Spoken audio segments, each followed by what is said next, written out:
আপনি কি কখনো এমন রেডিও শুনেছেন যেটা বন্ধ থাকা সত্ত্বেও নিজে থেকেই কথা বলতে শুরু করে?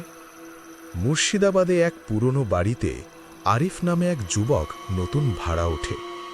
ঘর পরিষ্কার করতে গিয়ে সে একটি পুরনো রেডিও খুঁজে পায়। বাড়ির মালিক তাকে সাবধান করে বলেছিল, রেডিওটা রাতে কখনো চালাবে না। এক রাতে হঠাৎ রেডিওটা নিজে থেকেই চালু হয়ে যায়।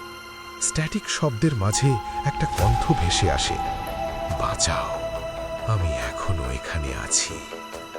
আরিফ ভয় পেয়ে রেডিও বন্ধ করে দেয়, কিন্তু কয়েক সেকেন্ড পর রেডিও আবার চালু হয়ে যায়, আর এবার সেই কণ্ঠ তার নাম ধরে ডাকে। পরদিন সকালে আরিফ বাড়ির মালিককে সব ঘটনা বলে।